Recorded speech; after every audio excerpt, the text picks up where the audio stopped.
Welcome to this explainer.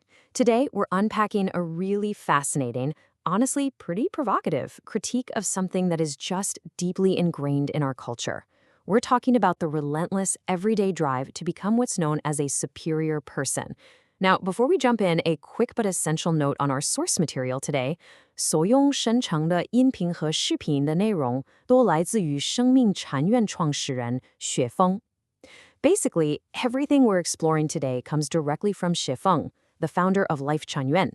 And let me tell you, he presents a deeply countercultural view, arguing that the very thing so many of us are taught to strive for is actually a carefully laid trap. Okay, let's kick things off with a proverb you've probably heard a million times. Eating the bitterest of bitters to become a superior person. It's totally foundational, right? The whole idea is that enduring immense hardship, literally suffering, is totally justified, even necessary, if it eventually elevates you above everybody else. But Xuefeng throws a massive curveball here. He argues that this value is completely deceptive. He doesn't see it as a noble pursuit at all. Actually, he describes it as a value instilled by a devilish force. Crazy, right? To understand why he makes such an intense claim, we really have to look closer at what this goal actually entails. Section 1. Defining the superior person. So what is truly fascinating here is how Xu Feng defines superiority. It's not some absolute measure of success or moral character. Not at all. Instead, it's purely a relative comparison to the people immediately around you. Think about it. As long as your economic conditions or your social standing are just a notch higher than your friends, your family, or your neighbors, you mentally classify yourself as a superior person.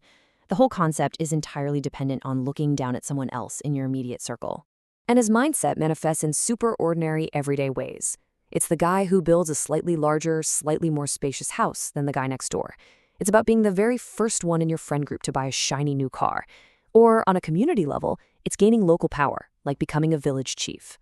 Xuefeng points out that, at its absolute core, this desire often peaks with the ambition to become a government official.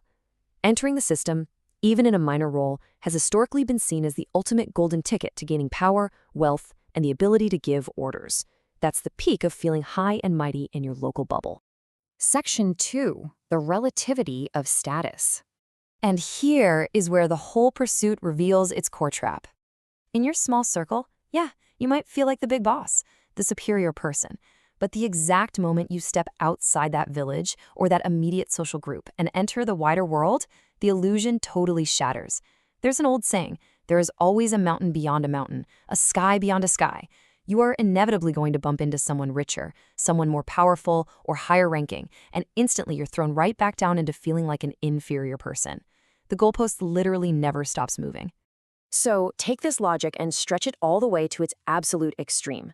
If status is always relative and you constantly have to expand your circle to feel superior, then logically, there can only be one true superior person in existence. If you follow this pursuit to its undeniable peak, only the ultimate ruler, the emperor, can truly claim the status. Why? Because there's literally no one left above him to make him feel inferior. Everybody else, by definition, remains inferior to someone. Section 3. Tragic fate of emperors. 39 years. Just let that number sink in for a second. According to the statistics cited by Xu Feng, the average lifespan of Chinese emperors throughout history was a mere 39 years. Think about that. The very people who achieved the ultimate, undisputed rank of superior person rarely even lived to see middle age. And the historical reality gets even more shocking when you dig into the data. 44% of these ultimate rulers suffered non-natural deaths. Almost half of them were killed, poisoned, assassinated, or died in battle. I mean, this completely shatters the presumed safety, joy, and peace we usually associate with having ultimate power and wealth. It was incredibly dangerous.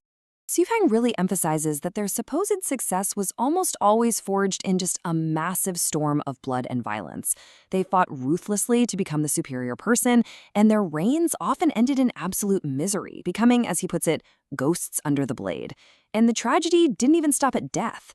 As the source notes, even if they were buried in these grand, lavish tombs, those graves were frequently desecrated and robbed, leaving literally no remains behind. That is the actual historical reality of the absolute peak of status. Section 4. Downfall of modern officials. Now, you might be thinking, okay, but that was ancient history with emperors. Well, let's fast forward to today. We're talking about modern individuals who climbed the ranks to become superior people in today's society. The source text provides some massive, staggering figures. 392 downfalls at the highest provincial or ministerial level, 22,000 at the bureau level, over 170,000 at the county level, and a whopping 616,000 at the township level. We are talking about hundreds of thousands of officials who reached a coveted level of superiority only to face disastrous, tragic downfalls. The author really asks us to look at this data objectively. Whether it's ancient emperors or modern officials, people just exhaust their minds and bodies. They skip sleep, they skip meals, scheming their way to the top. And yet, the ending is almost always tragically predictable. Xu Feng poses a really intense question here. Isn't this cycle of relentless, miserable striving, inevitably followed by a disastrous downfall, the exact definition of a devil's trap? It lures you in with the shiny promise of glory, only to absolutely deliver destruction. Section 5. The ultimate spiritual cost. But here's where we get to the core of Xu Feng's philosophy. All this earthly stuff we've talked about, the stress, the short lifespans, the downfalls, that's just a temporary illusion. The deeper spiritual consequence is where the real devastation lies.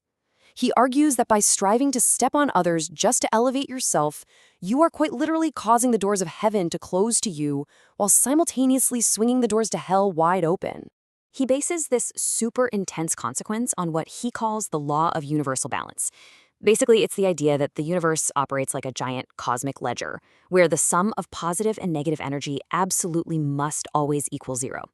So if you're out there generating immense negative energy by dominating others, being arrogant, or fiercely competing for status, the universe has to balance that equation. That heavy, negative spiritual weight inevitably pulls you downward. So what's the ultimate takeaway here? Xu Feng asserts that the very ambition society constantly cheers us on for, the drive to be the superior person, is actually a hidden spiritual poison. It is, in his words, a blind sprint toward your own destruction, which is exactly why he categorizes it as the instigation of the devil. All right, we've completely dismantled this illusion today. We've looked at the deeply flawed relative nature of the definition itself. We've explored the bloody and surprisingly short-lived history of emperors, the stark downfall statistics of modern officials, and the heavy spiritual laws outlined by Life Chain Yuan founder Xu Feng. Having seen the true, unvarnished nature of this trap, the text leaves us with one incredibly powerful, provocative question to reflect on. Do you still want to strive to be a superior person? Take some time to really chew on that and think about how it applies to what you are chasing in your own life.